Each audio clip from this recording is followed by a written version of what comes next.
ദിവസമായി നാം വായിക്കുന്നത് ഈ നല്ല സമയത്ത് ഓർത്ത് ദൈവത്തെ സ്തുതിക്കുകയും വായിക്കുകയും ചെയ്യുന്നു. വിവിധ സ്ഥലങ്ങളിൽ ചർച്ചകൾ വായിക്കുന്നതാണ്. ദൈവശബ്ദം കേൾക്കുന്ന എല്ലാ പ്രിയപ്പെട്ടവരും കർത്താവായ യേശുക്രിസ്തുവിന്റെ വലിയൊരു നാമത്തിന്റെ സ്നേഹം വന്നാണ്. ശക്തമായ മഴ ഞങ്ങളുടെ ദേശത്തൊക്കെ വ്യാപിച്ചുകൊണ്ടിരിക്കുന്നു, പെയ്തുകൊണ്ടിരിക്കുന്നു. അതിൻ്റെതായ ശബ്ദങ്ങളുണ്ട്. അതുപോലെ കേരളത്തിൽ എല്ലാ ജില്ലകളിലും ശക്തമായ മഴ പെയ്തുകൊണ്ടിരിക്കുന്നു.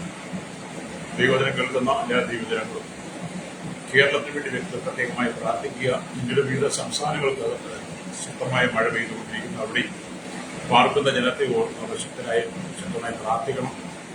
ഉരുൾപൊട്ടൽ മേഖല, അത് ഉരുൾപൊട്ടൽ സാധ്യത മേഖലകളിൽ പ്രത്യേകിച്ച് കേരളത്തിൽ ഇടുക്കി, തൃശ്ശൂര്, അതുപോലെ തന്നെ മലപ്പുറം, കോഴിക്കോട്, വയനാട്, കാസർഗോഡ് ജില്ലകളിലൊക്കെ വലിയ ദൈവിക കരുതലുണ്ടാകാൻ വേണ്ടി നമ്മൾ ഒന്നിച്ച് ദൈവത്തോട് പ്രാർത്ഥിക്കുന്ന പ്രാരംഭങ്ങൾ ഓർപ്പിക്കുകയാണ്.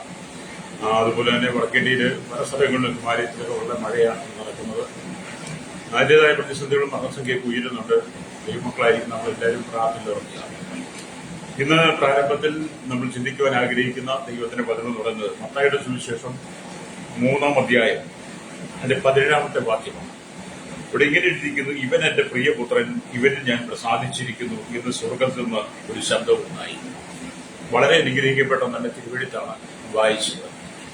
കർത്താവായ യേശുക്രിസ്തു യോർദാനിൽ വന്ന് യോഹന്നാൻ സ്നാപകനാൽ സ്നാനമേറ്റ് ഹല്ലേലൂയ വെള്ളത്തിൽ കരകയറി എന്ന് നമ്മൾ വായിച്ചിട്ടുണ്ട്. അപ്പോഴാണ് ഇവൻ എന്റെ പ്രിയപുത്രൻ, ഇവനിൽ ഞാൻ പ്രസാദിച്ചിരിക്കുന്നു എന്ന് സ്വർഗത്തിൽ ശബ്ദമുണ്ടായി. ഹല്ലേലൂയ നമ്മൾ വചനം കേൾക്കുന്നത്. അപ്പം യേശുക്രിസ്തു സ്നാനമേറ്റപ്പോൾ ആദ്യം സ്വർഗം തുറക്കപ്പെട്ടു. സ്തോത്രം. രണ്ടാമതായി ഹല്ലേലൂയ ആകാശത്തു നിന്ന് പരിശുദ്ധാത്മാവ് പ്രാവിനെ പോലെ ഇറങ്ങി വന്നുവെന്ന് മത്തായിയുടെ സുവിശേഷം ഹല്ലേലൂയ 3-ാം അധ്യായം 16-ാമത്തെ വാക്യത്തിൽ വായിക്കുന്നുണ്ട്. സ്വർഗം തുറന്നു, ദൈവാത്മാവ് പ്രാവിനെ പോലെ ഇറങ്ങി വന്നു. അതിനെക്കുറിച്ച് ലൂക്കോസ് പറയുമ്പോൾ രേഖപ്പെടുത്തിയിരിക്കുന്നത് ഹല്ലേലൂയ ലൂക്കോസ് സുവിശേഷം ഹല്ലേലൂയ സ്തോത്രം 3-ാം അധ്യായം അതിന്റെ 21-ാം 22 വാക്യം പറയും: ജനമെല്ലാം സ്നാനമേറ്റ ശേഷം യേശു സ്നാനമേറ്റു, പ്രാർത്ഥിക സ്വർഗം തുറന്നു, പരിശുദ്ധാത്മാവ് ദേഹരൂപത്തിൽ പ്രാപിക്കുന്ന പോലെ അവന്റെ മേൽ ഇറങ്ങി വന്നു. നമ്മൾ ഇന്നലെ ചിന്തിച്ച ഭാഗങ്ങളാണ്. അപ്പൊ 1 സ്വർഗം തുറന്നു, 2 പരിശുദ്ധാത്മാവ് യേശുവിൽ വന്നു, 3 സ്വർഗത്തിൽ നിന്ന് ഒരു ശബ്ദമുണ്ടായി: ഇവൻ എന്റെ പ്രിയപുത്രൻ, ഇവനെ ഞാൻ പ്രസാദിച്ചു. ഈ 3 കാര്യങ്ങളാണ് യേശുക്രിസ്തുവിന്റെ സ്നാന സമയത്ത് സംഭവിച്ചു എന്ന് പറയുന്നത്. ഹല്ലേലൂയ. കാരണം താബോർ മലയിൽ യേശു രൂപാന്തരപ്പെട്ടപ്പോഴും ഇവിടെ കേട്ടതുപോലെ ഇവരെന്റെ പ്രിയപുത്രൻ എന്ന ശബ്ദം മുഴങ്ങി. ഈ ശബ്ദം താൻ ദൈവപുത്രനാണെന്നുള്ള പദവി ഭാഗ്യമായി മറ്റുള്ളവർ മുമ്പാകെ ഉറപ്പിക്കുന്നതിന് വേണ്ടിയായിരുന്നു. ലൂക്കോസ് ഹല്ലേലൂയ 3:22 നീ എന്റെ പുത്രൻ എന്നാണ് അവിടെ രേഖപ്പെടുത്തുന്നത്. പിതാവിന്റെ ഇഷ്ടത്തിനനുസരിച്ച് ഹല്ലേലൂയ പിതാവിന്റെ ഇഷ്ടത്തിനനുസരണം കാണിച്ചപ്പോൾ പിതാവ് പുത്രനോട് പറയുന്ന നിലയിലാണ് നമ്മൾ ഈ വചനം വായിക്കുന്നത്. ഹല്ലേലൂയ. അങ്ങനെ എഴുതിയിരിക്കുന്നത് ഹല്ലേലൂയ എഴുതിയിരിക്കുന്നത് നമ്മൾ ചിന്തിക്കുമ്പോൾ ഹല്ലേലൂയ ദൈവം തന്റെ പുത്രനായിരിക്കുന്ന യേശുക്രിസ്തുവിനെ കുറിച്ച് വലിയൊരു സാക്ഷ്യം തന്നെ രേഖപ്പെടുത്തുകയാണ്. ഹല്ലേലൂയ. ഇവിടെ ഞാൻ നിങ്ങൾ മനസ്സിലാക്കേണ്ട കാര്യം, യേശുക്രിസ്തു സ്നാനമേറ്റപ്പോൾ ആമേ സ്വർഗം തുറന്ന് പരിശുദ്ധാത്മാവ് തന്റെ പേര് വന്നു, സ്വർഗത്തിൽ ശബ്ദമുണ്ടായി എന്ന് പറയുമ്പോൾ ദൈവശബ്ദം കേൾക്കുവാനുള്ള ഒരു ആഗ്രഹമാണ് നമുക്ക് ആവശ്യം. ഹല്ലേലൂയ. അപ്പോൾ സ്വർഗം തുറന്നത് കണ്ട ആളുകൾ വേദപുസ്തകത്തിൽ മറ്റു ചിലരെ കുറിച്ച് ചിന്തിക്കുമ്പോൾ യെഹെസ്കേൽ പ്രവാചകന്റെ പുസ്തകം 1-ാം അധ്യായം 1-ാം വാക്യം വായിക്കുമ്പോൾ സ്വർഗം തുറന്ന് യെഹെസ്കേൽ ഒരു ദർശനമായിട്ട് ലഭിച്ചിട്ടുണ്ട്. രണ്ടാമത് യേശു സ്നാനമേറ്റപ്പോൾ ഹല്ലേലൂയ സ്വർഗം തുറന്നു. മൂന്നാമത് സ്തെഫാനോസ് ഹല്ലേലൂയന്റെ ആമേ പ്രാർത്ഥനയിൽ ഹല്ലേലൂയ ആമേ സ്വർഗം തുറന്നതായിട്ട് അപ്പോസ്തല പ്രവൃത്തി നമുക്ക് വായിക്കാൻ കഴിയും. നാലാമതായി പത്രോസ് അപ്പോസ്തലൻ ഹല്ലേലൂയ ആമേൻ സ്വർഗം തുറന്നത് കണ്ടു, അപ്പോസ്തല പ്രവൃത്തി 10:11. അഞ്ചാമതായി യോഹന്നാൻ ആമേ യേശു സ്നേഹിച്ച അപ്പോസ്തലനായ യോഹന്നാൻ വെളിപ്പാട് പുസ്തകം വായിക്കും 4:1 ഇവിടെ കയറി വരിക എന്ന് പറയുന്ന ശബ്ദം സ്വർഗം തുറന്നു. അങ്ങനെ സ്വർഗം തുറന്നത് കണ്ടപ്പോൾ ഏറെ നിൽക്കുമ്പോൾ എന്നെ കേൾക്കുന്ന സ്നേഹിത, ഞാനും നിങ്ങളും സ്നാനമേറ്റ സമയത്ത് സ്വർഗം തുറന്നിട്ടുണ്ടോ? ആമേൻ, സ്തോത്രം. പരിശുദ്ധാത്മാവ് നമ്മുടെ പേരിൽ വന്നിട്ടുണ്ടോ? സ്വർഗത്തിന്റെ ശബ്ദം നമ്മൾ കേട്ടിട്ടുണ്ടോ എന്നുള്ളത് നമുക്ക് നമ്മുടെ ദൃശ്യമായ കണ്ണുകൾ കൊണ്ടും നമ്മുടെ കാതുകൾ കൊണ്ടും നമുക്കത് കാണുവാനും കേൾക്കുവാനും കഴിഞ്ഞില്ലെങ്കിലും അദൃശ്യനായി ദൈവത്തിന്റെ പ്രവർത്തിയോട് വെളിപ്പെട്ടിട്ടായിരിക്കാം. ഞാൻ എന്റെ ചിന്തയിൽ പറയുന്നതാണ്. പക്ഷെ നിങ്ങൾ എങ്ങനെ എന്നെ വിശ്വസിക്കുന്നതായിട്ടില്ല. കാരണം യേശു ക്രിസ്തുവിന്റെ സ്നാന സമയത്ത് സ്വർഗം തുറന്നു. ഈ സ്നാനം എന്നൊക്കെ പറയാൻ ദൈവത്തിന്റെ ഹിതമാണ്, ദൈവത്തിന്റെ ഹൃദയത്തിൽ അങ്കുരിച്ചതാണ്, അത് ദൈവ നിയോഗമാണ്. അതിൻ്റെതായ പവിത്രമൊക്കെ അതിനുണ്ടെന്ന് നമ്മൾ മനസ്സിലാക്കണം. എൻ്റെ വെറുതെ ഒരു സഭയിലേക്ക് ചേർക്കുവാനോ ഒരു സഭയുടെ ഭാഗമായി തീരുവാനോ ചെയ്യുന്നതല്ല സ്നാനം, ദൈവ കൽപ്പനയാണ്. അല്ലേലൂയ. ഇവിടെ നമ്മൾ ദൈവത്തിന്റെ വചനം വായിക്കുമ്പോൾ സ്വർഗത്തിൽ നിന്നുണ്ടാകുന്ന ശബ്ദമാണ് യഥാർത്ഥത്തിൽ ദൈവശബ്ദം എന്ന് പറയുന്നത്. പ്രൈസലോ. പലരും ദൈവശബ്ദം കേട്ടു എന്ന് പറയുന്നുണ്ട്. പക്ഷെ അവരോട് അത് എങ്ങനെയാണെന്ന് ചോദിച്ചാൽ അവർക്കത് പറഞ്ഞാൽ മനസ്സിലാകത്തില്ല. അവർക്കത് പറഞ്ഞ് ഫലിപ്പിക്കാനും അറിയത്തില്ല. അത് മറ്റുള്ളവരോട് എങ്ങനെ അവതരിപ്പിക്കണമെന്ന് പലപ്പോഴും അറിയാതെ ദൈവശബ്ദം കേട്ടു എന്ന് പറയുന്നവരൊക്കെ പലപ്പോഴും വെള്ളത്തിൽ മുങ്ങി തട്ടിത്തടഞ്ഞ് ചിപ്പികൾ പിറക്കുന്നത് പോലെ അവരതിനെ പറയുന്നത് കേൾക്കാൻ കഴിയും. അല്ലേ? നമ്മൾ ദൈവശബ്ദം കേൾക്കുന്നെങ്കിൽ യഥാർത്ഥമായി നമ്മുടെ കാതുകൾ കൊണ്ട് ആ ദൈവശബ്ദം കേൾക്കുകയാണോ ചെയ്യുന്നത്, അതോ നമ്മുടെ ആത്മാവിനാണോ ആ ദൈവശബ്ദം കേൾക്കുന്നത്? നമ്മുടെ കാതുകൾ കൊണ്ട് പല ശബ്ദങ്ങൾ നമ്മൾ കേട്ടിരിക്കാം. അല്ലേറിയ നമ്മുടെ ആത്മാവിൽ കേൾക്കുന്ന ഒരു ശബ്ദമുണ്ട്. ഇവിടെ നമ്മൾ ചിന്തിക്കുമ്പോൾ യേശു സ്നാനമേറ്റ ശേഷം സ്വർഗം തുറന്നു, പരിശുദ്ധാത്മാവിന്റെ മേൽ വന്നു, ഇവൻ എന്റെ പ്രിയപുത്രൻ, ഇവരിൽ ഞാൻ പ്രസാദിച്ചിരിക്കുന്നു എന്നുള്ള ദൈവശബ്ദം യോഹന്നാൻ സ്നാപകൻ ആത്മാവിൽ കേൾക്കുകയാണോ ചെയ്തത്, അതോ തന്റെ കാതുകൾ കൊണ്ട് കേൾക്കുകയാണോ ചെയ്തതെന്ന് ഞാനും നിങ്ങളും ചിന്തിക്കുമ്പോഴാണ് നമുക്ക് ദൈവത്തോട് ചേർന്ന് വസിക്കാൻ കഴിയുന്നത്. കാരണം യോഹന്നാൻ കേട്ട ഒരുപക്ഷെ തന്റെ കാതുകൾ കൂടെ ആയിരിക്കാം, ഒരുപക്ഷെ തന്റെ ആത്മാവിലൂടെ ആയിരിക്കാം. ഇത് രണ്ടും ഈ ഭാഗത്ത് രേഖപ്പെടുത്തിയിട്ടില്ല. അതുകൊണ്ട് നാം സ്നാനപ്പെടുന്ന സമയങ്ങളിലും തുടർന്നുള്ള ക്രൈസ്തവ ജീവിതത്തിലും സ്വർഗം നമുക്ക് മുകളിൽ തുറന്നിരിക്കുകയും പരിശുദ്ധാത്മാവ് നമ്മുടെ മേൽ ഇറങ്ങി വരികയും, അല്ലേറിയ സ്വർഗത്തിന്റെ ശബ്ദം കേട്ട് ഇവൻ എന്റെ പ്രിയപുത്രൻ എന്നുള്ള വലിയ സാക്ഷ്യത്തിന്റെ ഉടമകളായി ഞാനും നിങ്ങൾ തീരണം, രക്തം ചെയ്യണം. പ്രൈസ്. അങ്ങനെയുള്ള ഒരു വ്യക്തിക്ക് മാത്രമേ യഥാർത്ഥത്തിൽ ക്രൈസ്തവ ജീവിതത്തിൽ മുന്നേറുവാൻ കഴിയൂ. എല്ലാവരും ക്രൈസ്തവരാണെങ്കിലും അല്ലേലൂയ സ്തോത്രം, ദൈവശബ്ദം കേട്ടവരും അവരുടെ സ്നാന സമയത്ത് സ്വർഗം തുറന്നതും പരിശുദ്ധാത്മാവ് വന്നവരും അല്ലേലൂയ ചുരുക്കം ആളുകളാണ്. പ്രൈസോ. അല്ലേലൂയ. ഞാനൊരു ക്രൈസ്തവ കുടുംബത്തിൽ ജനിച്ചു വളർത്തപ്പെട്ട് എന്റെ ചെറുപ്രായത്തിലൊന്നും ഞങ്ങളെ അന്ന് പള്ളിയിൽ കൊണ്ടുപോയി മാമോദിസ മുക്കിയിട്ടില്ല. അല്ലേലൂയ. അന്നത്തെ കാലഘട്ടത്തിൽ എന്റെ ഭവനമൊക്കെ വളരെ മദ്യത്തിനും ഒക്കെ അടിമപ്പെട്ടതായ എന്റെ മാതാപിതാക്കളും സഹോദരങ്ങളൊക്കെ അല്ലേലൂയ ഞങ്ങളുടെ വിധുത്രനെല്ലാം മദ്യത്തിന്റെ അടിമകളായ എന്റെ പള്ളിയിൽ മക്കളെ കൊണ്ടുപോയി സ്നാനം കഴിപ്പിക്കുക, അല്ലെ മാമോദിസ മുക്കെന്നുള്ള പ്രവണതയൊന്നും അന്ന് ഞങ്ങൾക്കില്ല. ഞങ്ങൾ വലിയ പാരമ്പര്യ കുടുംബമാണ്. പക്ഷെ ഞങ്ങൾക്ക് അതിനെക്കുറിച്ച് വലിയ ഞങ്ങളുടെ പിതാക്കന്മാർക്ക് അറിയില്ല. ഞങ്ങൾക്ക് ചെറിയ കുട്ടികളാണ്. അങ്ങനെ ഞങ്ങൾ മക്കളുടെ എണ്ണം ഞങ്ങൾ പെരുകി. അല്ലെങ്കിൽ ഞങ്ങളേകദേശം 8 മക്കളാണ്, അല്ലെങ്കിൽ അപ്പനും അമ്മയും. അങ്ങനെ ഞാനൊക്കെ പള്ളിയിൽ പോയി മാമോദീസ ഏറ്റു എന്ന് പറയുന്നത് ഞങ്ങൾക്കൊക്കെ പ്രായപൂർത്തിയായി എനിക്ക് ഏതാണ്ട് 9 വയസ്സുള്ളപ്പോഴാണ്. അന്നാരോ എൻ്റെ അപ്പനോടൊക്കെ പറഞ്ഞു കൊടുത്തു, മക്കളെയൊക്കെ കൊണ്ടുവന്ന് പള്ളിയിൽ കൊണ്ട് മാമോദീസ മുക്കണമെന്ന് പറഞ്ഞപ്പോഴാണ് ഞങ്ങളെയൊക്കെ കൈക്ക് പിടിച്ചുകൊണ്ട് പോയി അല്ലെങ്കിൽ പള്ളിയിൽ കൊണ്ടുവന്ന് മാമോദീസ മുക്കുന്നത്. എൻ്റെ ഏരിയ അന്നൊന്നും സ്വർഗം തുറന്നതും പരിശുദ്ധാത്മാവ് ഞങ്ങളുടെ മേൽ വന്നതും അല്ലേലിയ ദൈവശബ്ദം കേട്ടതൊന്നും ഞങ്ങൾ അറിഞ്ഞിട്ടില്ല. കാരണം ഞങ്ങൾ പാപത്താൽ ജനിക്കപ്പെട്ട് പാപത്തിൽ ജീവിച്ച് പാപജലത്തിൽ വസിക്കുന്ന കാലഘട്ടത്തിൽ ഞങ്ങളുടെ പാപങ്ങൾ അല്ലേലിയ എൻ്റെ മാതാപിതാക്കന്മാർ ഏറ്റു പറഞ്ഞതുകൊണ്ടോ എൻ്റെ പാപത്തെ പള്ളിയിലെ പുരോഹിതൻ ഏറ്റു പറഞ്ഞതുകൊണ്ടോ എൻ്റെ പാപത്തിന് പരിഹാരം വരത്തില്ല. അല്ലേലിയ എൻ്റെ പാപത്തിന് പരിഹാരം ഞാൻ തന്നെ വേണം അല്ലെ ചെയ്യുവാൻ.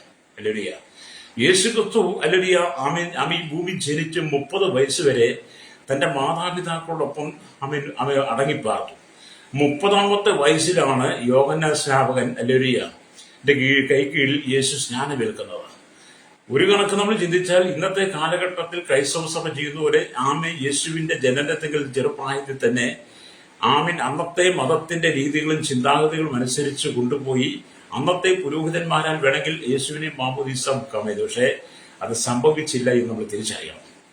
യേശുവിന് 30 വയസ്സായപ്പോൾ തിരിച്ചറിവായപ്പോൾ തന്റെ ശുശ്രൂഷയുടെ പ്രാരംഭത്തിലേക്ക് ഇത് പ്രവേശിക്കാൻ തുടങ്ങിയ സമയത്താണ് ഹല്ലേലൂയ യേശു യോഹന്നാൻ സ്നാനമേൽക്കുന്നത്. അപ്പൊ യോഹന്നാൻ യേശുവിനെ വിലക്കി. ഹല്ലേലൂയ. അപ്പോൾ യേശു പറയുന്നുണ്ട്, ഇപ്പോൾ സമ്മതിക്കാം, അതാണ് നല്ലതെന്ന്, മനുഷ്യർക്ക് ഉചിതം. കാരണം സ്നാനത്തിന് ദൈവം നമുക്ക് നൽകുന്ന സമയമുണ്ട്. നാം തന്നെ നമ്മുടെ സ്വയം തെറ്റുകുറ്റങ്ങൾ മനസ്സിലാക്കി പാപത്തിൽ ജീവിക്കുന്ന വ്യക്തിയാണ്, പാപജടത്തിൽ ജീവിക്കുന്ന വ്യക്തിയാണ്. പാപം പരിഹരിക്കുവാൻ യേശുവിനെ സ്വന്തം രക്ഷിതാവും പിതാവുമായി സ്വീകരിച്ച് ദൈവകൽപ്പനയാകുന്ന സ്നാനം സ്വീകരിക്കണമെന്ന് വിശുദ്ധ വേദപുസ്തകത്തിലൂടെ നമ്മൾ സ്വയം വായിച്ച് മനസ്സിലാക്കി നമ്മൾ ക്രിസ്തുവിൽ സമർപ്പിക്കുമ്പോഴാണ് യഥാർത്ഥ വേദപുസ്തകം പറഞ്ഞ സ്നാനം. ഹല്ലേലൂയ. അപ്പൊ ഞാൻ ശിശുസ്നാനം ഏറ്റിട്ടുണ്ട്. ഹല്ലേലൂയ. പ്രായപൂർത്തിയായി കഴിഞ്ഞ് എന്റെ 36-ാമത്തെ വയസ്സിൽ ജലത്തിൽ സാക്ഷീകരിക്കുകയും ചെയ്തു. അപ്പം ജലത്തിൽ സാക്ഷീകരിക്കുന്ന സമയത്താണ് യഥാർത്ഥത്തിൽ സ്വർഗം തുറക്കുന്നതും, ഹല്ലേലൂയ, പരിശുദ്ധാത്മാവ് നമ്മുടെ മേൽ വരുന്നതും. ഹല്ലേലൂയ. ഇവൻ എന്റെ പ്രിയപുത്രൻ, ഇവനെ ഞാൻ പ്രസാദിച്ചിരിക്കുന്നത് ദൈവശബ്ദം യേശു ക്രിസ്തുവിൽ വന്നത് അന്ന് യോഹന്നാൻ കേട്ടതുപോലെ നമുക്കും ആ വലിയ സാക്ഷ്യം പ്രാപിക്കാൻ കഴിയുള്ളൂ. യേശുവിനെ കുറിച്ച് നല്ലൊരു സാക്ഷ്യം പിതാവ് രേഖപ്പെടുത്തുമ്പോൾ നമ്മുടെ ജീവിതത്തിലും നല്ലൊരു സാക്ഷ്യം പിതാവിൽ നിന്ന് നമുക്കുണ്ടാകും. രക്തം ചെയ്യും. പ്രവേശനം ഒന്നാമത്തെ പടിയാണ് യേശുവിന്റെ സ്നാന സമയത്ത് ഇവൻ എന്റെ പ്രിയപുത്രൻ, ഇവന് ഞാൻ പ്രസാദിച്ചിരിക്കുന്നു എന്നുള്ളത്. പ്രവേശനം. ഇന്നത്തെ കാലത്തെ കുറിച്ച് നിങ്ങൾ ചിന്തിച്ചാൽ മതി. അല്ലെ, ആരും കുറ്റപ്പെടുന്നതല്ല, വേദപുസ്തകം പറയാൻ പറ്റും.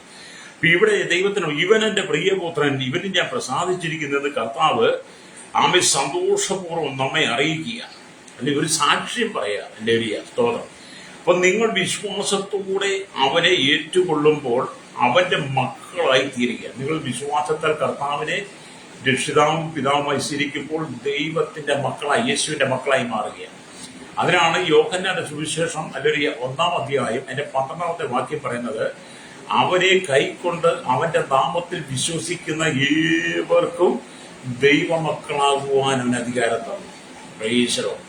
നമ്മൾ ഭൂമിയിൽ നമ്മുടെ അപ്പനും അമ്മയ്ക്കും അല്ലെങ്കിൽ ജനിച്ചവരാണ്. എല്ലാ മക്കളും എല്ലാവരും ഒരാ അപ്പനും അമ്മയ്ക്കും അവൻ ജനിക്കുന്നവരാണ്. അപ്പം ഭൂമിയിൽ നമുക്കൊരു ജനനം തന്ന് ആ ജനിച്ച ജീവിതത്തിൽ നാം തുറമാനമായി മുന്നോട്ട് പോകുമ്പോൾ ഇവിടെ നമുക്കൊരു വീണ്ടും ജനനം ആവശ്യമാണ്. ആ വീണ്ടും ജനനം എന്ന് പറയുന്നത് നമ്മുടെ പാപങ്ങളെ ഏറ്റുപറഞ്ഞ് പാപത്തിന് പരിഹാരം നൽകുന്ന യേശുക്രിസ്തുവിലൂടെ പാപമോചനം പ്രാപിക്കുവാൻ കർത്താവായ യേശുക്രിസ്തുവിനെ നമ്മൾ വായി കൊണ്ടേറ്റ് പറയണം. അല്ലെങ്കിൽ അതാണ് അവനെ കൈക്കൊണ്ട് അവരെ നാമത്തിൽ വിശ്വസിക്കുന്ന ഏവർക്കും ദൈവമക്കളാകുവാൻ അധികാരം തരുന്നു. അങ്ങനെ കർത്താവിനെ രക്ഷിതാവും പിതാവുമായി സ്വീകരിക്കുമ്പോഴാണ് യഥാർത്ഥത്തിൽ നമ്മൾ ദൈവമക്കളായി തീരുന്നത്. രക്തം ചെയ്യും. റോമലേഖനം 10:9 രേഖപ്പെടുത്തിയിട്ടുണ്ട്, യേശുവിനെ കർത്താവ് എന്ന് വായി കൊണ്ട് ഏറ്റുപറയുകയും ദൈവം അവനെ മരിച്ചവരുടെ ഇടയിൽ നിന്ന് ഉയർത്തെഴുന്നേൽപ്പിച്ചു എന്ന് ഹൃദയം കൊണ്ട് വിശ്വസിക്കുകയും ചെയ്താൽ നീ രക്ഷിക്കപ്പെടും. അല്ലറിയ. ഹൃദയം കൊണ്ട് നീതിക്കായി വിശ്വസിക്കുകയും വായി കൊണ്ട് രക്ഷയ്ക്കായി ഏറ്റുപറയുകയും ചെയ്യുന്ന അവനിൽ വിശ്വസിക്കുന്ന ആരും ലജ്ജിച്ചു പോകുകയില്ലെന്നൊക്കെ തിരുവെഴുത്ത് രേഖപ്പെടുത്തുമ്പോൾ ഇത് നമ്മൾ സുബോധാത്മാവിൽ സുബോധ മനസ്സോടുകൂടി ഹൃദയത്തിന്റെ അന്തർഭാഗത്ത് പാപബോധം വന്നു കഴിയും, കുറ്റബോധം വന്നു കഴിയുമ്പോൾ വീണ്ടും ജനം നമുക്ക് ആവശ്യമാണെന്ന് ദൈവാത്മാവ് നമ്മെ ബോധ്യപ്പെടുത്തുമ്പോൾ നാം യേശുവിനെ സ്വന്തം ഹൃദയം കൊണ്ടേറ്റ് പറയാം. നമ്മൾ തന്നെ ഏറ്റു പറയാം, നമ്മുടെ വായു കൊണ്ടേറ്റ് പറയാം. ഹല്ലേലൂയ. 2 കൊരിന്ത്യർ 5:15 വരും പൗലോസ് വീണ്ടും ആവർത്തിച്ചു, ഒരുത്തൻ ക്രിസ്തുവിലായാൽ അവൻ പുതിയ സൃഷ്ടിയാകുന്നു, പഴയത് കഴിഞ്ഞുപോയി. അപ്പൊ പഴയകാല ജീവിത പാപ സ്വഭാവങ്ങളെ, നമ്മുടെ അകത്യങ്ങളെ, പാരമ്പര്യത്തിലെ ശക്തികളെ, പാരമ്പര്യത്തിലെ ശാപങ്ങളെ എല്ലാം നീക്കി ക്രിസ്തുവിലൂടെ വീണ്ടും ജന്മം പ്രാപിക്കുക. ഹല്ലേലൂയ. അതുകൊണ്ട് കർത്താവായ യേശുക്രിസ്തുവിന്റെ സ്നാന സമയത്ത് പിതാവായ ദൈവം യേശുവിനെ കുറിച്ച് നല്ലൊരു സാക്ഷ്യം രേഖപ്പെടുത്തിയതുപോലെ എന്നെ കേൾക്കുന്ന സ്നേഹിക്കുന്ന നമുക്ക് നല്ലൊരു സാക്ഷ്യം സ്വർഗം തരണം. ഹല്ലേലൂയ. സ്വർഗം നമുക്ക് നല്ല സാക്ഷ്യം തരണമെങ്കിൽ നമുക്ക് മുകളിൽ സ്വർഗം തുറക്കപ്പെടണം. ആമേൻ. ദൈവത്തിന്റെ പരിശുദ്ധാത്മാവെന്ന കാര്യസ്ഥനെ നമ്മൾ പ്രാപിക്കുവാൻ കഴിയണം. ഹല്ലേലൂയ. ആ പരിശുദ്ധാത്മാവെന്ന കാര്യസ്ഥനെ പ്രാപിക്കുമ്പോഴാണ് ഇവൻ എന്റെ പ്രിയപുത്രൻ എന്നുള്ള ആ ശബ്ദം നമുക്ക് കേൾക്കുവാൻ കഴിയുന്നത്. ഹല്ലേലൂയ. അപ്പൊ എന്ത് ചെയ്യുന്നു? സ്തോത്രം. യേശുക്രിസ്തുവിനെ ഏറ്റുകൊള്ളുമ്പോൾ നാം ദൈവമക്കളായി തീരുന്നു. അതേ സമയം സ്നാനമേൽക്കുമ്പോൾ അവനുമായി നമ്മൾ നിയമം ചെയ്യുക. ഹല്ലേലൂയ. നമ്മൾ സ്നാനപ്പെടുക എന്ന് പറഞ്ഞാൽ കർത്താവുമായിട്ടുള്ള ഉടമ്പടിയാണ്. ഇതൊരു നിയമമാണ്. യേശു അതുകൊണ്ടാണ് മത്തായി സുവിശേഷം 28-ാം അധ്യായം 18, 19, 20 വാക്യം പറയുന്നത്, ആകയാൽ നിങ്ങൾ പുറപ്പെട്ട് പിതാവിന്റെയും പുത്രന്റെയും പരിശുദ്ധാത്മാവിന്റെ നാമത്തിൽ സ്നാനം കഴിപ്പിച്ചു. ഇത് യേശു പറഞ്ഞതാ കേട്ടോ. അന്ത്യകൽപ്പന ശിഷ്യന്മാർക്ക് കൊടുക്കുന്നതാണ്. അല്ല ഒരു സഭ പറഞ്ഞതോ, ഒരു സഭയുടെ നേതൃത്വം പറഞ്ഞതോ, അല്ലെങ്കിൽ ഇവിടുത്തെ പെന്തക്കോസ്തുകാർ പറഞ്ഞതോ അല്ലേലൂയ, ഒരു മതത്തിന്റെ നേതൃത്വം പറഞ്ഞതല്ല. ഞങ്ങൾ ആരെ അടിച്ചേൽപ്പിക്കുന്നതുമല്ല ഈ സ്നാനം എന്ന് പറയുന്നത്. എന്താണ് സ്നാനം? ആമേൻ. യേശു അടുത്ത് ചെന്ന് സ്വർഗത്തിലും ഭൂമിയിലും സകല അധികാരവും എനിക്ക് നൽകപ്പെട്ടിരിക്കുന്ന ആകയാൽ നിങ്ങൾ പുറപ്പെട്ട് പിതാവിന്റെയും പുത്രന്റെയും പരിശുദ്ധാത്മാവിന്റെ നാമത്തെ സ്നാനം കഴിപ്പിച്ചും ഞാൻ നിങ്ങളോട് കൽപ്പിച്ചതൊക്കെയും പ്രമാണിപ്പാൻ തക്കവണ്ണം ഉപദേശിച്ചുകൊണ്ട് സകല ജാതികളിൽ ശിഷ്യരാക്കിക്കൊള്ളുവിൻ. ഞാനോ ലോകാവസാനത്തോടെ എല്ലാ നാളും നിങ്ങളോട് കൂടെയുണ്ടെന്ന് മത്തായി 28-ാം അധ്യായം 18, 19, 20 വാക്യങ്ങൾ രേഖപ്പെടുത്തുന്നത്. മർക്കോസിന്റെ സുവിശേഷത്തിൽ രേഖപ്പെടുത്തി വെച്ചു. മർക്കോസിനെ പറഞ്ഞാൽ വിശ്വസിക്കുകയും സ്നാനമേൽക്കുകയും ചെയ്യുന്നവൻ രക്ഷിക്കപ്പെടും. അല്ലേലൂയ. അപ്പം നമ്മൾ യേശുവിനെ വിശ്വസിച്ചാൽ പോരാ, ദൈവത്തിന്റെ നിയമമായിരിക്കുന്ന, ദൈവത്തിന്റെ ഉടമ്പടിയായിരിക്കുന്ന, ദൈവ കൽപ്പനയാകുന്ന സ്നാനം നമ്മൾ സ്വീകരിച്ച് ആ ഉടമ്പടി നമ്മൾ സ്വീകരിക്കണം. അല്ലേലൂയ. വിശ്വസിക്കുകയും സ്നാനമേൽക്കുകയും ചെയ്യുന്നവൻ രക്ഷിക്കപ്പെടും, വിശ്വസിക്കാത്തവൻ ശിക്ഷാവിധിയിൽ അകപ്പെടുമെന്ന് മർക്കോസിന്റെ രേഖപ്പെടുത്തുന്നു. അപ്പൊ നമ്മൾ കർത്താവ് യേശുവിനെ വിശ്വസിക്കുമ്പോൾ തന്നെ സ്നാനം ഏൽക്കണം. കർത്താവായിട്ടുള്ള ഒരു ഉടമ്പടിയാണത്. അപ്പോഴാണ് ഇവൻ എന്റെ പ്രിയപുത്രനിൽ ഇവനെ ഞാൻ പ്രസാദിച്ചിരിക്കുന്നു എന്നുള്ള ദൈവശബ്ദം നമ്മുടെ ആത്മാവ് കൊണ്ട് നമുക്ക് കേൾക്കാൻ കഴിയുന്നത്, ആത്മാവിൽ കേൾക്കാൻ കഴിയുന്നത്. എന്നെ കേൾക്കുന്ന മാതാപിതാക്കളെ, സഹോദരന്മാരുടെ, നിങ്ങൾ ഓരോ ദിവസവും സ്വർഗത്തിന് സാക്ഷ്യം പ്രാപിക്കണം. പ്രൈസോ. ഓരോ ദിവസവും നിങ്ങളുടെ ജീവിത യാത്രയിൽ, നിങ്ങളുടെ നടപ്പിൽ, നിങ്ങളുടെ ജോലിയിൽ, നിങ്ങളുടെ കുടുംബത്തിൽ, നിങ്ങൾ കടന്നുപോകുന്ന എല്ലാ മേഖലയിലും അല്ലേലൂയ, ആമേൻ, സ്വർഗം നിങ്ങൾക്ക് മേൽ തുറന്നിരിക്കുക എന്നൊരു അനുഭവം നമുക്കുണ്ടായിരിക്കണം. പരിശുദ്ധാത്മാവ് നിങ്ങളുടെ മേൽ ആമേൻ നിരന്തരം സഹവാസം ചെയ്യണം. സ്തോത്രം. മാത്രമല്ല ഇവരെന്റെ പ്രിയപുത്രനുള്ള ആ ഉടമ്പടിക്ക് അകത്ത് നിങ്ങൾ പങ്കാളിയായിരിക്കണം. രക്തം ചെയ്യും. അങ്ങനെയുള്ള ക്രൈസ്തവ വിശ്വാസത്തിനാണ് വേദപുസ്തകം അടിസ്ഥാനപരമായി അല്ലെങ്കിൽ ആമേൻ വ്യവസ്ഥകൾ തരുന്നത്.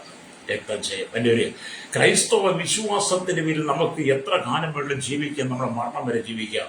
ആമേൻ. മരണത്തോടു കൂടി മനുഷ്യന്റെ ജീവിതം ഇവിടെ അവസാനിക്കുമ്പോൾ പുതിയൊരു ജീവിതം ആരംഭിക്കുന്നത് നമ്മൾ തിരിച്ചറിയണം. ഒരു മനുഷ്യന്റെ മരണം കൊണ്ട് അവന്റെ ജീവിതം അവസാനിക്കുന്നില്ല. മരണം കൊണ്ട് അവസാനിക്കുന്ന നമ്മുടെ ജഡം മാത്രം, ഭൂമിയിലെ വാസം മാത്രമാണ്. ആമേൻ. നമ്മുടെ ജഡത്തെ നമ്മുടെ ഭൂമിയിലേക്ക് കൊടുക്കുന്നു. അത് മണ്ണിനോടും ആ മണ്ണായി ചേരുന്നു.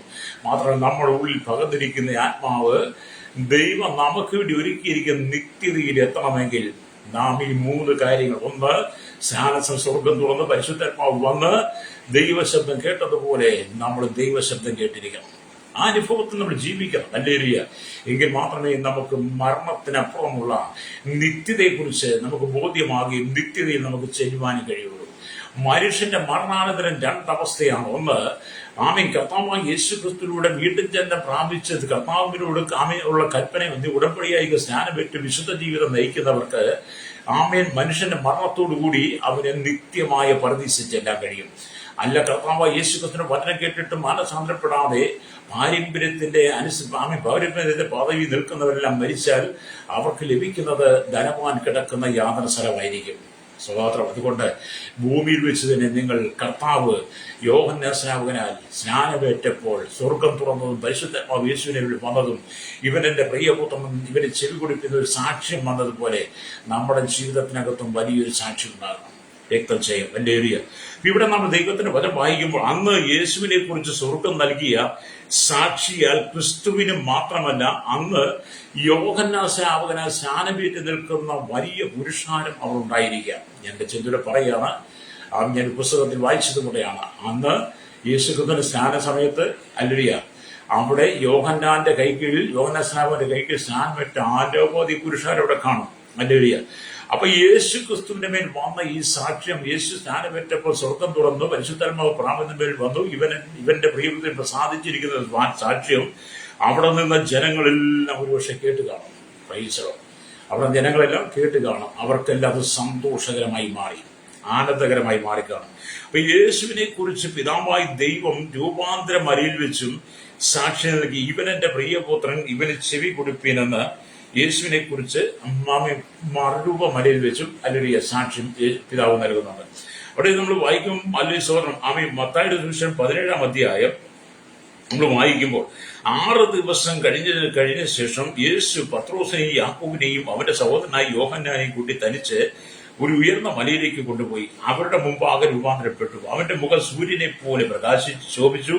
അവന്റെ വസ്ത്രം വെളിച്ചം പോലെ വെള്ളയായി തീർന്നു. മോശയും ഏലിയാവും അവരോട് സംഭാഷിക്കുന്നതായി അവർ കണ്ടു. അപ്പോൾ പത്രോസ് യേശുവിനോട്, കർത്താവേ, നാം ഇവിടെ ഇരിക്കുന്നത് നന്ന്. ആമേൻ, നിനക്ക് സമ്മതമുണ്ടെങ്കിൽ ഞാൻ ഇവിടെ 3 കുടിലുണ്ടാകട്ടെ, ഒന്ന് നിനക്ക്, ഒന്ന് മോശയ്ക്ക്, ഒന്ന് ഏലിയാവിനും എന്ന് പറഞ്ഞു. അവൻ പറയുമ്പോൾ തന്നെ പ്രകാശമുള്ളൊരു മേഘം അവരുടെ മേൽ നിഴലിട്ടു.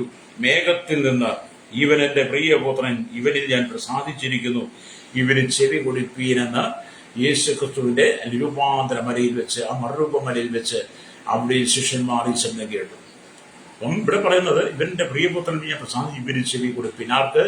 യേശു ക്രിസ്തുവിന് ചെവി കൊടുക്കണം. എന്നെ കേൾക്കുന്ന സ്വാഭാവിക ലോകം മുഴുവൻ സകല മാനകുലത്തോടും പറയാണ്, ലോക രാജ്യങ്ങളിലുള്ള 800 കോടിയിലധികം ജനം എണ്ണത്തിൽ പെടാത്തവർ. ആമി സ്തോത്രം, ഹല്ലേലൂയ. അതുപോലെ കുട്ടികൾ വളർന്നു വരുന്ന എല്ലാവരോടും ദൈവാത്മാവ് അന്ന് ഇന്ന് സംസാരിക്കുന്നത്, ഇവന് ചെവി കൊടുപ്പീൻ. ആർക്ക്? യേശു ക്രിസ്തുവിന് ചെവി കൊടുക്കുക എന്നുള്ളതാണ്. ലോകത്തിനല്ല നിങ്ങൾ ചെവി കൊടുക്കേണ്ടത്.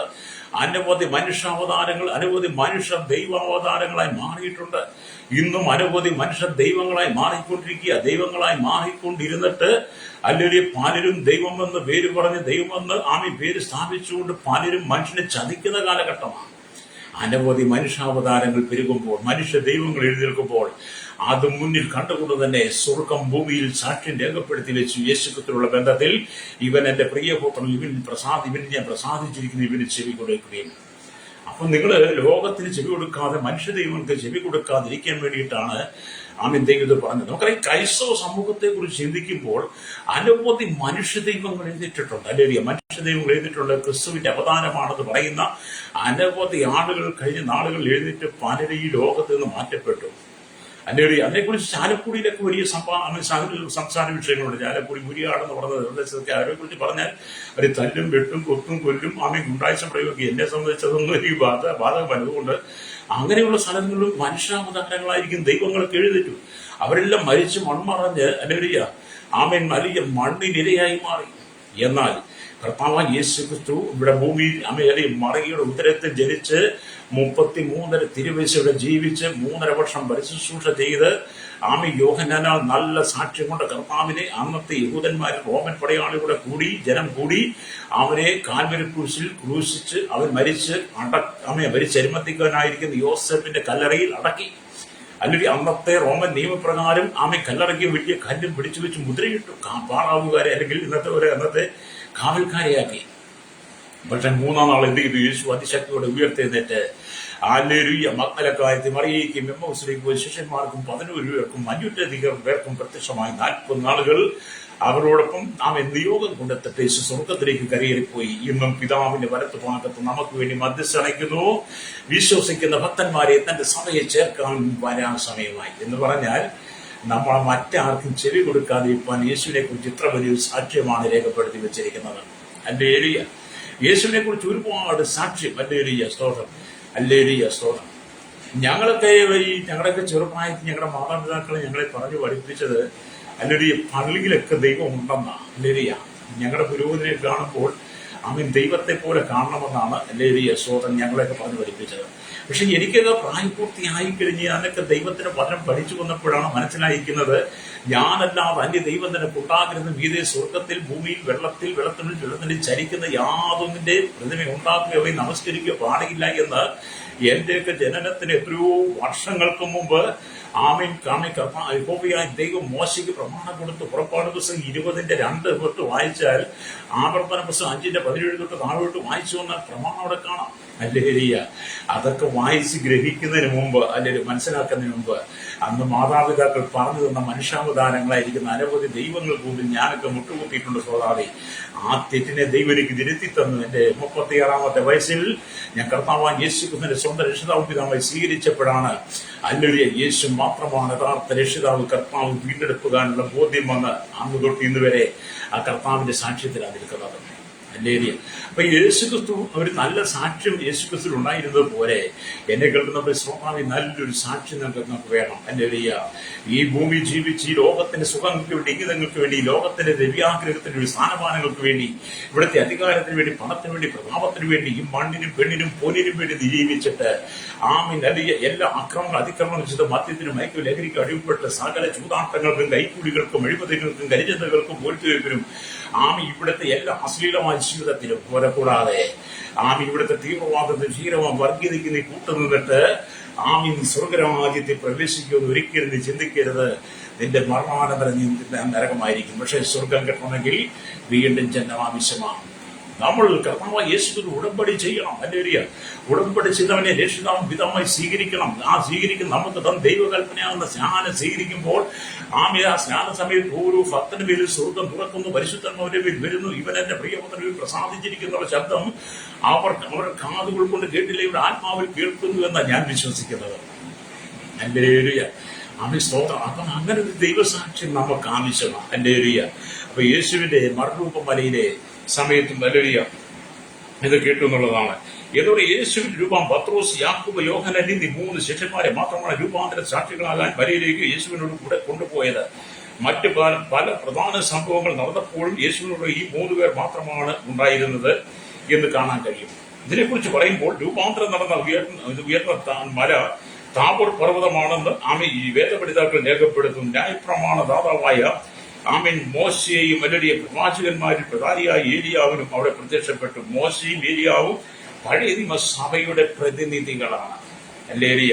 അതിനൊക്കെ മോശയെക്കുറിച്ച് മോശ മരിച്ച് മഹത്വത്തിൽ പ്രവേശിച്ചവരുടെ പ്രതിനിധിയും ഏലിയാവ് രൂപാന്തരം പ്രാപിച്ച് മഹത്വത്തിലേക്ക് പ്രവേശിക്കുന്നവരുടെ പ്രതിനിധിയുമായിട്ടാണ്. എന്ന് പറഞ്ഞാൽ ഇന്ന് മരിച്ച് മൺമറഞ്ഞ് അല്ലെങ്കിൽ മണ്ണിനും കല്ലറയിൽ ഉറങ്ങുന്ന സകല ജനങ്ങൾ കർത്താവിന്റെ ഗംഭീര നാദത്തോടും പ്രധാന ദൂതന്റെ ശബ്ദത്തും ദൈവത്തിന്റെ കാഹളത്തോടും കൂടെ വരുമ്പോൾ മോശ മരിച്ചടക്കപ്പെട്ട് ദൈവമുഖത്തിൽ പ്രവേശിച്ചവരെ കല്ലറയിൽ കിടക്കുന്നവരുടെ ശബ്ദം കേൾക്കുകയും അവർ ഉയർത്തെഴുന്നേൽക്കുകയും ചെയ്യും. പിന്നെ ഏലിയാവ് ചുഴലിക്കാറ്റിനെടുക്കപ്പെട്ടതുപോലെ പിന്നെ ജീവനോടെ ഇരിക്കുന്നവരെല്ലാം നമ്മൾ രൂപാന്തരം പ്രാപിച്ച് ക്രിസ്തുവിനോടുകൂടെ ചേരുമെന്ന് മോശയെക്കുറിച്ചും ഏലിയാവിനെ കുറിച്ചും പഴയ നിയമസഭയുടെ വെള്ളത്തിൽ 2 പ്രതിനിധികൾ നിൽക്കും. പുതിയ നിയമത്തിൽ നമ്മൾ തിരിച്ചറിയണം, രക്തം ചെയ്യും. അതുകൊണ്ട് അതിനേക്കൊക്കെ നമ്മളെ സ്നേഹിത ഈ ഭൂമിയിലെ ജീവിതം താൽക്കാലികമാണ്. ഈ ഭൂമിയിൽ ഒരുപക്ഷെ നിങ്ങൾക്ക് 70 വയസ്സ് 80 വയസ്സ് കിട്ടിയ ഒരുപക്ഷെ അധികം കുറച്ചുകൂടെ പോയേക്കാം. ഇന്ന് 100 വയസ്സ് 120 വയസ്സൊക്കെ ഉള്ളവരുണ്ടെന്ന് നമ്മൾ വായിക്കാറുണ്ട്. എങ്ങനെ ഇരുന്ന ഈ ഭൂമിയിൽ വെച്ച് നിന്റെ ജീവിതം എന്ന് പറയുന്നത് കർത്താവായ യേശുക്രിസ്തുവിനെ സ്വന്തം രക്ഷിതാവും പിതാവായി സ്വീകരിച്ചുകൊണ്ട് ദൈവമായി ഉടമ്പടിയാക്കുന്ന കൽപ്പന പ്രമാണിച്ച് അതിൽ നിന്ന് ഉറച്ച് വിശുദ്ധ ജീവിതം നയിക്കുന്നെങ്കിൽ മാത്രമേ മരണാനന്തരം നിനക്ക് വേണ്ടി നീ ഒരുക്കുന്ന സ്വർഗീയ പരദീസയിൽ ചെല്ലുവാൻ കഴിയുള്ളൂ. രക്തം ചെയ്യും. അല്ലേരിയ. നിന്റെ പാരമ്പര്യം കൊണ്ടോ മഹത്വം കൊണ്ടോ പണം കൊണ്ടോ വിദ്യാഭ്യാസം കൊണ്ടോ അറിവുണ്ടോ കഴിവുണ്ടോ ജ്ഞാനം കൊണ്ടോ വിദ്യാഭ്യാസം ലോകപരിചയങ്ങൾ കൊണ്ടോ നിന്റെ സമ്പത്ത് കൊണ്ടോ നിന്റെ കഴിവുകൊണ്ടോ നിനക്ക് സ്വർഗത്തിൽ ചെല്ലുവാൻ കഴിയത്തില്ല. അടവുകൾ 18 നീ എടുത്താലും നീ 19 ഒരു അടവ് കണ്ടെടുത്താലും സ്വർഗരാജ്യത്തെ പ്രവേശിക്കാൻ കഴിയില്ല. കാരണം സ്വർഗരാജ്യത്തിൽ ചെല്ലണമെങ്കിൽ കർത്താവായ യേശുക്രിസ്തുവിനെ പോലെ നീ നല്ല സാക്ഷ്യമുള്ളവനായിരിക്കണം. ഞങ്ങൾ പ്രസംഗിക്കുന്നത് ദൈവത്തിന്റെ വചനമാണ്. അല്ലെങ്കിൽ ദൈവത്തിന്റെ വചനത്തിനകത്തുനിന്ന് ഞങ്ങൾ പ്രസംഗിക്കുന്നത്. അതുകൊണ്ട് അതിനകത്ത് മായം ചേർക്കാറില്ല, അതിനകത്ത് മറ്റൊന്നും കൂട്ടി ചേർക്കാറില്ല. നിർമ്മിതി കഥകളെ ഒന്നും ഞങ്ങൾ ഉപയോഗിക്കാറില്ല. അല്ലേരിയ. അതുകൊണ്ട് ഇവിടെ നാം കർത്താവിന്റെ വേണ്ടി നിൽക്കണം. പത്രോസ് ഈ കാര്യം അല്ലെങ്കിൽ യേശുക്രിസ്തു മരിച്ചടക്കപ്പെട്ട് ഉയർത്തെഴുന്നിട്ട് സ്വർഗാരോപണം ചെയ്ത പത്രോസിന്റെ ശുശ്രൂഷയുടെ ആരംഭ സമയങ്ങളില് അല്ലെങ്കിൽ പത്രോസിനെ കുറിച്ച് മറ്റുള്ള വെളിപ്പെടുത്തുന്ന ഒരു സംഭവമുണ്ട്. അല്ലേരിയ. അതിനെക്കുറിച്ച് പത്രോസിന്റെ ലേഖനം നമ്മൾ വായിക്കുമ്പോൾ 1 പത്രോസിന്റെ ലേഖനം അല്ലെങ്കിൽ 1-ാം അധ്യായം അതിന്റെ 16, 17 ഒക്കെ വാക്യങ്ങൾ വായിക്കുമ്പോൾ നമുക്ക് കാണാൻ കഴിയുന്നത് ഞങ്ങൾ നമ്മുടെ കർത്താവായ യേശു ക്രിസ്തുവിന്റെ ശക്തിയും പ്രത്യക്ഷതയും, നിങ്ങൾ പ്രത്യേകമായി അവന്റെ മഹിമകെട്ട സാക്ഷികളെ കുറിച്ചാണ് പറയുന്നത്. ഞങ്ങൾ നമ്മുടെ കർത്താവായ യേശു ക്രിസ്തുവിന്റെ ശക്തിയും പ്രത്യക്ഷതയും നിങ്ങളോട് അറിയിച്ചത് നിർമ്മിതി കഥകളെ പ്രമാണമാക്കിയല്ല. കാരണം യേശു ശിഷ്യന്മാരും സ്വതം അല്ലെങ്കിൽ ഒന്നിച്ച് ഈ ഭൂമി 3.5 വർഷം ശുശ്രൂഷ ചെയ്തു. യേശു മരിച്ചടക്കപ്പെട്ട് ഉയർത്തെഴുന്നേറ്റ് സ്വർഗാരോപണം ചെയ്തു. തുടർന്ന് പത്രോസ് തന്റെ ലേഖനം എഴുതും. പത്രോസ് പറയുകയാണ്, ഞങ്ങൾ നമ്മുടെ കർത്താവായ യേശു ക്രിസ്തുവിന്റെ ശക്തിയും പ്രത്യക്ഷം നിങ്ങളോട് അറിയിച്ച നിർമ്മിതി കഥകളല്ല, ഞങ്ങൾ അവന്റെ മഹിമ കണ്ട സാക്ഷികളാണെന്ന് പറയുക. അന്ന് പറഞ്ഞാൽ അവന്റെ മഹിമ കണ്ട സാക്ഷികളായി തീർന്നിട്ടത്രേ. അപ്പൊ 3.5 വർഷം യേശുവിനോടൊപ്പം നടന്ന് യേശുക്രിസ്തുവിന്റെ ശുശ്രൂഷയുടെ ഭാഗമായി മാറിയവർ, യേശുവിനെ പഠിച്ചവർ, യേശുവിന്റെ മരണാനന്തരം 40 നാളുകളിൽ ശിഷ്യന്മാർക്ക് പ്രത്യക്ഷമായ കൂട്ടത്തിൽ യേശുക്രിസ്തുവിന് നിയോഗങ്ങൾ ഏറ്റെടുത്ത് ശുശ്രൂഷയ്ക്ക് ചുമൽ കൊടുത്ത പത്രോസ് പിന്നീട് പറയുക, ഞാനൊരു നിർമ്മിതി കഥയല്ല പറയുന്നത്. ഇന്ന് പലരും പലവിധമായ നിർമ്മിതി കഥകളും ഐതിഹ്യങ്ങളും ഒക്കെ പറഞ്ഞ് മനുഷ്യനെ കബളിപ്പിക്കുകയും പറ്റിക്കുന്ന ഈ കാലഘട്ടത്തിൽ പത്രോസ് പറയുകയാണ്, ഞങ്ങൾ നിർമ്മിതി കഥകളല്ല പറയുന്നത്, പിന്നെയോ ഞങ്ങൾ അവന്റെ മഹിമ കണ്ട സാക്ഷികളാണ്. എന്നിട്ട് പറയുകയാണ്, അല്ലെങ്കിൽ ഈവൻ എന്റെ പ്രിയപുത്രൻ, ഇവന് ഞാൻ പ്രസാദിച്ചിരിക്കുന്നു എന്നുള്ള ശബ്ദം അതിശ്രേഷ്ഠ തേജസ്സിൽ നിന്ന് വന്നപ്പോൾ പിതാവായ ദൈവത്താൽ അവനും മാനവും തേജസ്സും ലഭിച്ചു. ഞങ്ങൾ അവരോടുകൂടെ വിശുദ്ധ പർവ്വതത്തിൽ ഇരിക്കുമ്പോൾ സ്വർഗത്തിൽ നിന്ന് ഈ ശബ്ദം ഉണ്ടായത് കേട്ട് പ്രവാചക വാക്യവും അധികം സ്ഥിരമായിട്ടുണ്ട്. അല്ലയ്യ, നേരം വെളുക്കുകയും ഉദയനക്ഷത്രം ഉദിക്കുകയും ചെയ്യുമ്പോൾ ഇരുണ്ട സ്ഥലത്ത് പ്രകാശിക്കുന്ന വിളക്ക് പോലെ നിങ്ങളുടെ ഹൃദയങ്ങളിൽ അതിനെ കരുതിക്കൊണ്ടാൽ നന്നെന്ന് പത്രോസ് ഇതിനെക്കുറിച്ച് നമ്മളെ ഓർമ്മിക്കുക. കാരണം ഇതൊരു നിർമ്മിതി കഥയല്ല, വേദപുസ്തകം ഒരു നിർമ്മിതി കഥയല്ല, കെട്ടുകഥയല്ല, പഴഞ്ചൊല്ലല്ല. അല്ലെങ്കിൽ പലരും പറയുന്നു വേദപുസ്തകം മനുഷ്യൻ എഴുതിയതാണെന്നും മനുഷ്യൻ വെട്ടിത്തിരുത്തിയതാണെന്നും മനുഷ്യന്റെ ഇഷ്ടപ്രകാരം മനുഷ്യനകത്ത് തെറ്റുകൾ ഒരുപാട് തിരുത്തുകൾ നടത്തിയിട്ടുണ്ടെന്നൊക്കെ അനവധി വ്യാജന്മാർ പറയുമ്പോൾ അല്ലേരിയ സ്തോത്രം 40 പേര് ഏകദേശം 1600 വർഷങ്ങൾ കൊണ്ട് ദൈവത്തിന്റെ ആത്മാവിൽ എഴുതി തന്ന ഈ പുസ്തകം എന്ന് പറയുന്നത് നിർമ്മിതി കഥകളല്ല. ഇതൊരു നിർമ്മിതി കഥ, ഒരു പൊട്ടച്ചൊല്ലല്ല, ഇതൊരു കളിവാക്കല്ല, ഇതൊരു പഴങ്കഥ, കിഴവിക്കഥയല്ല.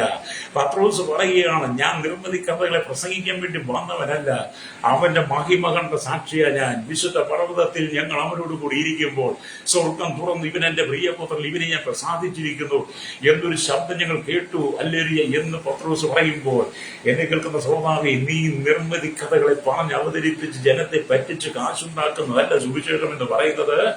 യേശുക്രിസ്തുവിന്റെ മഹിമ കണ്ട സാക്ഷിയായി നീ ദൈവത്തിന്റെ വചനം പ്രസംഗിക്കണം, രക്തം ചെയ്യണം. അല്ലെ നമ്മൾ നിർമ്മിതി കഥകളെ അല്ല പറയേണ്ടത്. ഇന്ന് നിർമ്മിതി കഥകൾ കൊണ്ട് പലതും അല്ലരിയ സ്ഥാപിക്കാൻ ശ്രമിക്കുക. നിർമ്മിതി കഥകളും പൊട്ടച്ചൊല്ലുകളും കളിവാക്കുകളും കിഴവിക്കഥകളും ഇന്ന് വേണ്ട അല്ലരിയ സ്തോത്രം ദൈവികതമല്ലാത്ത പലതും പറഞ്ഞ് പല സങ്കല്പങ്ങളിലൂടെ പലതും സ്ഥാപിച്ച് മനുഷ്യന്റെ ഹൃദയത്തെ അടിമത്തത്തിലേക്ക് പാപത്തിലേക്ക് കൊണ്ടുപോകാൻ ശ്രമിക്കുമ്പോൾ ദൈവത്തിന്റെ പരിശുദ്ധാത്മാവ് പത്രോസിനോട് പറയുക, ഞങ്ങൾ അവന്റെ മഹിമ കണ്ട സാക്ഷികളാണ്, ഞങ്ങൾ കണ്ടതാണ്, ഞങ്ങൾ കേട്ടതാണ്, സ്വർഗം തുറന്നു ഇവരോട് സംസാരിക്കുന്നത്. അതുകൊണ്ട് യേശുക്രിസ്തുവിന്റെ സാക്ഷ്യമുണ്ടായിരുന്നു, ഞങ്ങൾക്കൊരു സാക്ഷ്യമുണ്ട്.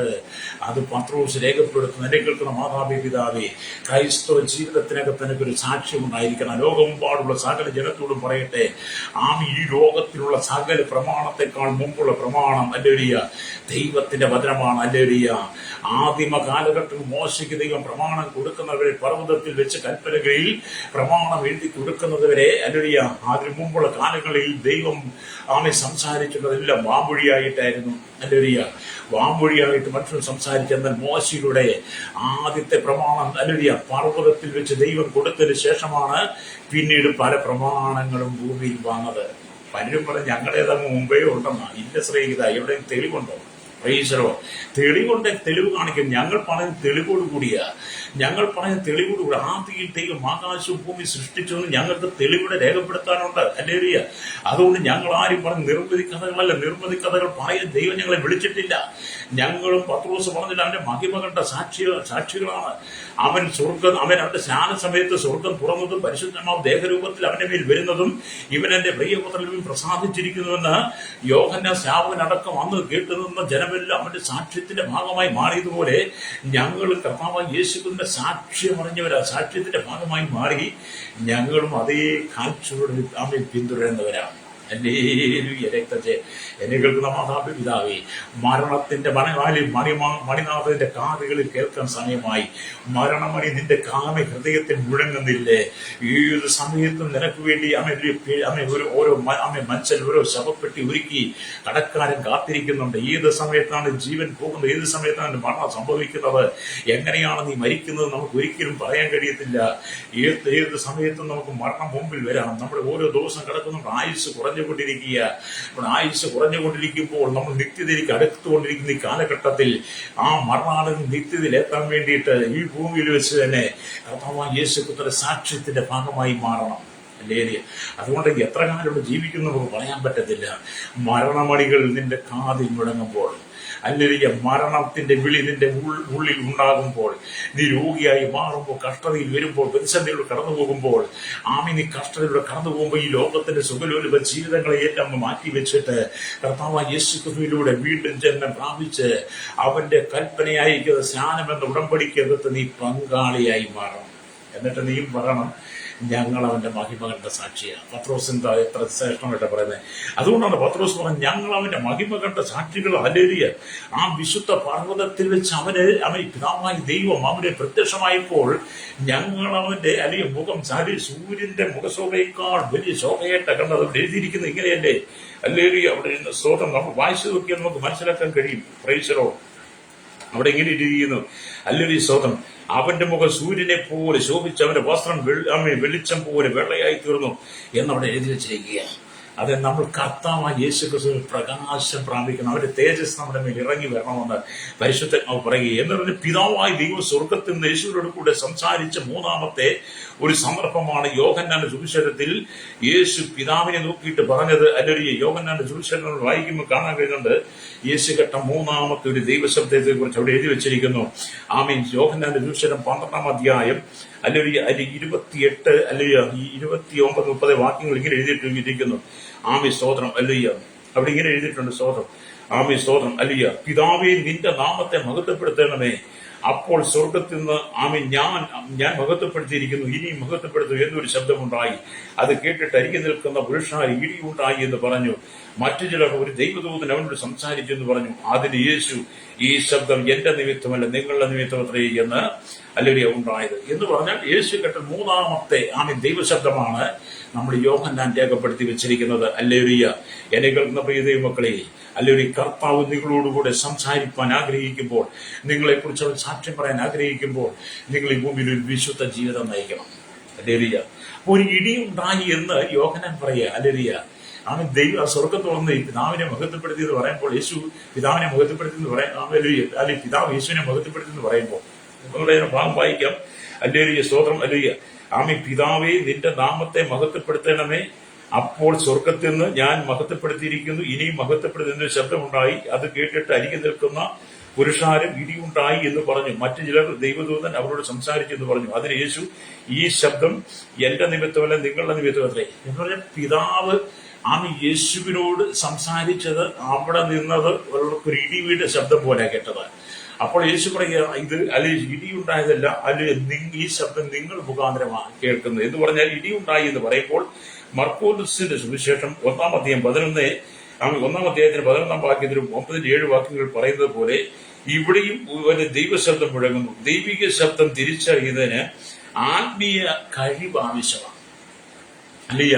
അന്ന് കൂടെയുള്ളവർക്ക് ദൈവശബ്ദം മനസ്സിലാകാൻ കഴിഞ്ഞില്ല. യോഹന്നാന്റെ സുവിശേഷങ്ങൾ വായിക്കുമ്പോൾ ഈ വലിയ ശബ്ദം ഉണ്ടായപ്പോൾ അവർ പറഞ്ഞ് ഇടിയുണ്ടായെന്നാണ്. യേശുവിനോട് കൂടെ നിന്ന ജനത്തിനും പുരുഷാരത്തിനും ദൈവശബ്ദം കേൾക്കുവാൻ കഴിഞ്ഞില്ല. ഹല്ലേലൂയ. ഇവിടെയും ഇത് തന്നെയാണ് ഈ കാലഘട്ടത്തിൽ സംസാരിക്കുന്നത്. ദൈവശബ്ദം കേൾക്കണമെങ്കിൽ നമ്മൾ ആത്മാവിൽ വീണ്ടും ജന്മം പ്രാപിക്കണം. ഹല്ലേലൂയ. ആത്മാവിൽ വീണ്ടും ജന്മം പ്രാപിക്കുന്നില്ലെങ്കിൽ നമ്മളും പറയും, ഒരു ഇടിയുണ്ടായി, വെടിയുണ്ടായി എന്നൊക്കെ നമ്മളും പറഞ്ഞുകൊണ്ടിരിക്കും. ഹല്ലേലൂയ. എന്ന് പലരും സാക്ഷ്യം പറയുമ്പോഴാണ് ഇടിയുണ്ടായി, വെടിയുണ്ടായി, തൊഴിയുണ്ടായി എന്നൊക്കെ പറയുന്നേക്കാൾ നല്ല ശ്രോതാവേ, നീ ആത്മാവിൽ വീണ്ടും ജന്മം പ്രാപിക്കുമ്പോൾ, ആത്മാവിൽ ശുദ്ധീകരിക്കപ്പെടുമ്പോൾ, പത്രോസിനെ പോലെ ഒരു മഹിമ കണ്ട സാക്ഷിയായി നീ മാറുമ്പോൾ, ദൈവം നിന്നോട് സംസാരിക്കുന്ന ഇടി പോലെയല്ല നീ കേൾക്കുന്നത്. അവന്റെ ശബ്ദം നിന്റെ ഹൃദയത്തിന്റെ അന്തരാത്മാവിൽ കേൾക്കുവാൻ കഴിയും. Praise the Lord. ഹല്ലേലൂയ. അപ്പൊ ഇടിയുണ്ടായി എന്ന് പറയുമ്പോൾ ദൈവിക ശബ്ദം തിരിച്ചറിയുന്ന ആത്മീയ കഴിവ് ആവശ്യമാണ്. പൗലോസിന്റെ മാനസാന്തരത്തിൽ ബന്ധപ്പെട്ട് ഇതേപോലെ ശബ്ദമുണ്ടായി. പൗലോസ് ഹല്ലേലൂയ ദൈവസഭയെ ഉപദ്രവിച്ച് നടന്നവനാണ്. ദൈവസഭയെ ഹല്ലേലൂയ ദ്രോഹിച്ചവനാണ്. ദമസ്കസ് പടിയിലേക്ക് ദമസ്കസിലെ യാത്ര വെച്ച് ദമസ്കസ് വാതിന്റെ പടിവാതിൽ വെച്ച് യേശു അല്ലെങ്കിൽ പൗലോസിനെ ശാമുവിനെ സന്ദർശിച്ചപ്പോൾ അവിടെയും പൗലോസ് ഇതുപോലെ ശബ്ദം കേട്ടു. ഹല്ലേലൂയ. ശബ്ദം കേട്ടു. അപ്പോസ്തലരുടെ 9:7 അല്ലെങ്കിൽ 22:9 26:13-14 വാക്യങ്ങൾ കേട്ട ശബ്ദം ഉണ്ടായത് കേട്ട് കൂടി വന്ന പുരുഷാരത്തിന്റെ വിശ്വാസം ഉറയ്ക്കുന്നതിന് വേണ്ടിയാണ്. ഹല്ലേലൂയ. അപ്പം പൗലോസ് കേട്ട ശബ്ദവും പൗലോസിനോട് അപ്പോൾ യേശു പറഞ്ഞു, ആമേ സ്തോത്രം, ആമേ നീ ആരാകുന്നു കർത്താവ് എന്ന് പൗലോസ് ചോദിച്ചപ്പോൾ നമ്മുടെ കർത്താവ് നീ ഉപദ്രവിക്കുന്ന യേശു, അപ്പം നീ സ്വർഗം തുറന്നു. ഹല്ലേലൂയ. ആ പൗലോസ് ആ ദൈവശബ്ദം കേട്ടു. ഹല്ലേലൂയ. പൗലോസ് ദൈവശബ്ദം കേട്ടതുപോലെ എന്നെ കേൾക്കുന്നപ്പോൾ ശ്രോതാവി യഥാർത്ഥത്തിൽ ദൈവശബ്ദം കേൾക്കണം. ഹല്ലേലൂയ. യഥാർത്ഥത്തിൽ ദൈവശബ്ദം കേൾക്കണമെങ്കിൽ വിശുദ്ധ ജീവിതം നയിക്കണം. ആമേൻ. രക്ഷിക്കപ്പെടണം, മാനസാന്തരപ്പെടണം, വിശുദ്ധ ജീവിതം നയിക്കണം, വേർപാടും വിശുദ്ധിയിൽ നിൽക്കണം. ദൈവകൽപ്പന പ്രമാണം മനസ്സ് കൂടിവരവുകൾക്ക് നീ പങ്കാളിയായി പ്രാർത്ഥന കഴിച്ചു അപ്പം നുറുക്കി കൂട്ടായ്മ കഴിച്ച് പോരുമ്പോൾ പരിശുദ്ധാത്മാവ് നിറയപ്പെട്ട ജീവിതമാണെങ്കിൽ മാത്രമേ നിനക്ക് ദൈവശബ്ദം കേൾക്കാൻ കഴിയുള്ളൂ. ഇത് പൗലോസിനെയൊക്കെ ഇങ്ങനെ വെളിപ്പെടുത്തി തന്നത് എന്തുകൊണ്ടാണ്? നമ്മളിത് പാഠമാക്കാൻ വേണ്ടിയിട്ടാണ്. അതുകൊണ്ട് നിങ്ങളുടെ ഹൃദയത്തിനകത്ത് ആമീൻ പരിശുദ്ധാത്മാവിനാൽ അല്ലെങ്കിൽ നിറയപ്പെട്ടുകൊണ്ട് നിങ്ങൾ ദൈവശബ്ദം കേൾക്കുന്നവരായിരിക്കണം. പാപത്തിന്റെ വശീകരണത്തിനൊക്കെ തകപ്പെട്ട് ഈ ലോകത്തിന്റെ ചിന്താഗതിയിൽ വീണ് നിന്റെ ജീവിതം നീ തകർത്ത് കളയാതെ സുവിശേഷം ചെവി കൊടുക്കണം. അതുകൊണ്ടാണ് യേശു വിളിച്ചു പറഞ്ഞത്, ആമീൻ സ്വർഗരാജ്യം സമീപിച്ചിരിക്കാൻ മാനസാന്തരപ്പെട്ട് സുവിശേഷത്തിൽ വിശ്വസിപ്പിക്കുന്ന ആമീൻ യോഹന്നാൻ സ്നാപകൻ വിളിച്ചു പറഞ്ഞു, യേശു വിളിച്ചു പറഞ്ഞു. ഹല്ലേലൂയ. അപ്പൊ സ്വർഗരാജ്യം സമീപിച്ചിരിക്കും, മാനസാന്തരപ്പെട്ട സുവിശേഷത്തിൽ വിശ്വസിക്കണം. കാലം ഇനി അധികമില്ല, ദിവസങ്ങൾ ഇനി അധികമില്ല, മണിക്കൂറുകൾ ഇനി അധികമില്ല.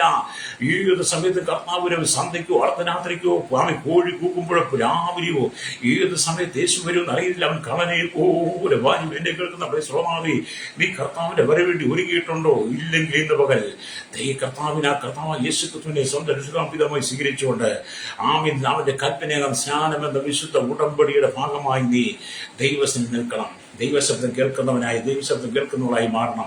നിന്റെ കഷ്ടങ്ങൾക്കും പ്രയാസങ്ങൾക്കും പ്രതിസന്ധികൾക്കും പ്രതികൂലങ്ങൾക്കും എല്ലാം ഒരു മാറ്റം ദൈവം തരാൻ ആഗ്രഹിക്കുക. നിന്റെ അടിസ്ഥാനത്തെ ദൈവം മാറ്റുവാൻ ആഗ്രഹിക്കുക. നിന്റെ ജീവിത സാഹചര്യങ്ങൾക്കകത്ത് വലിയൊരു മാറ്റം തരാൻ ദൈവം ആഗ്രഹിക്കുകയാണ്. നിന്റെ കഷ്ടതകളെ, നൊമ്പരങ്ങളെ, വേദനകളെ, നീ അനുഭവിക്കുന്ന എല്ലാ പ്രതിസന്ധികളെയും മരണാനന്തരം എവിടെയായിരിക്കും, മരണാനന്തര ജീവിതം എവിടെയായിരിക്കും, നരകമാണോ എന്നൊക്കെ ഓർത്ത് ആകുലപ്പെട്ട് നീ സാമ്യ ജീവിതം നിരാശയുടെ അടിൽക്കൂടെ കടന്നു പോകുന്നെങ്കിൽ ഇന്ന് പകൽ പരിശുദ്ധാത്മാവ് പറയുന്ന മരണാനന്തരം ഒരു ജീവിതം ഒരുക്കി വെച്ചിട്ടുണ്ട്. അത് ദൈവരാജ്യത്തിലാണ്. ദൈവരാജ്യത്തിൽ ചെല്ലുവാൻ കർത്താവ് യേശു ക്രിസ്തുവിനെ പോലെ നീ സ്നാനത്തിന്റെ ഓഹരി പങ്കാളിയായി മാറണം. അതുകൊണ്ട് ഞാൻ നിങ്ങൾക്ക് വേണ്ടി പ്രാർത്ഥിക്കാൻ പോവുകയാണ്.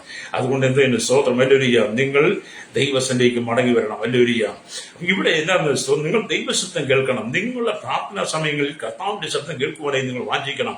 അരുളി ചെയ്യണമേ അടിയൻ കേൾക്കുന്നു എന്ന് ശമൂവേൽ പ്രവാചകൻ അല്ലെങ്കിൽ ശമൂവേൽ ബാലൻ തന്നെ താഴ്ത്തി പറഞ്ഞ പോലെ ശമൂവേലിന്റെ ചെറുപ്രായത്തിൽ ദൈവശബ്ദം കേട്ടു. അപ്പോൾ ശമൂവേൽ അരുളി ചെയ്യണം അടിയൻ കേൾക്കുന്നു എന്ന് ശമൂവേൽ ബാലൻ താഴ്ത്തി പ്രാർത്ഥിച്ചപ്പോൾ ദൈവശബ്ദം കേട്ടുവന്ന് 1 ശമൂവേലിന്റെ പുസ്തകം 3-10 രേഖപ്പെടുത്തുന്നു.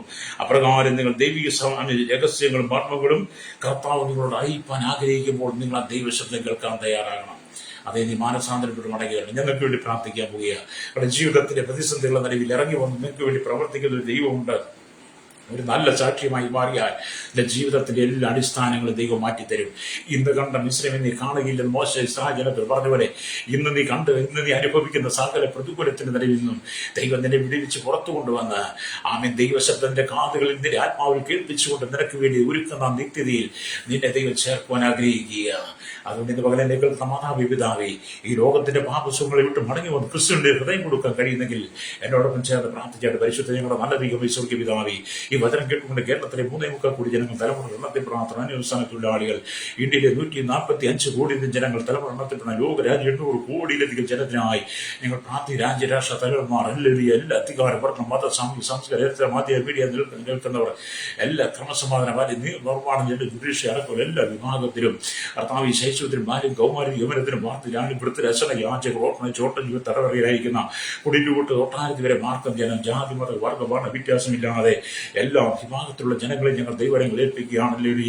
കർത്താവ് മനുഷ്യ ഈ ലോകത്തിന്റെ സുഖങ്ങൾ അകപ്പെട്ട് മദ്യത്തിന് മയക്കുവിന്റെ പാൻസ് ലഹരിക്കും അടിപ്പെട്ട് പാപശാപ രോഗബന്ധങ്ങൾ അകപ്പെട്ട് തീവ്രവാദ ഭീകര വർഗീയയിൽ അകപ്പെട്ട് മനുഷ്യൻ തന്നെത്താൻ വെട്ടി മരിക്കുന്ന തന്നെത്താൻ കുത്തി മരിക്കുന്ന ഈ കാലഘട്ടത്തിൽ കർത്താവ് ജനം മടങ്ങി വന്ന് യേശുക്രിസ്തുവിനോട് ചേരുവാൻ ആമി ക്രിസ്തുവിന്റെ ഉടമ്പടിയായിരിക്കും ക്രിസ്തുവിന്റെ കൽപ്പന സ്നാനം സ്വീകരിച്ച് വിശുദ്ധ ജീവിതം നയിച്ച് കർത്താവിന്റെ വരവിനായി സമൂഹത്തെ ഒരുക്കണമേ. വലിയൊരു കൂട്ടം ജനം കർത്താവ് വേർതിരിക്കപ്പെടുവാൻ പിതാവിന് വലിയ സാക്ഷ്യം യേശുക്രിസ്തുവിലേക്ക് വന്നത് പറഞ്ഞതുപോലെ യേശുക്രിസ്തുവിന്റെ സാക്ഷ്യം അല്ലുരിയ മറ്റുള്ളവർ കർത്താവിനെ പ്രാപിച്ചുകൊണ്ട് സകല ജനങ്ങൾ ക്രിസ്തുവിന്റെ സാക്ഷികളായി, മഹിമ കണ്ട സാക്ഷികളായി, പത്രോസിനെ പോലെ ക്രിസ്തുവിന് വേണ്ടി ഉറച്ചു നിൽക്കുന്ന ഒരു വലിയ കൂട്ടം ജനത്തെ തലമുറയെ ദൈവം എഴുന്നേൽപ്പിക്കണമെന്ന് പ്രാർത്ഥിക്കുന്നു. സകല നീതികളും ദൈവത്തിന് മക്കൾ ദൈവദാസന്മാർ രോഗം പോകാൻ സുവിശേഷം വരയ്ക്കുന്ന കർത്താവ് ദാസന്മാരെ ഓർക്കുന്നു.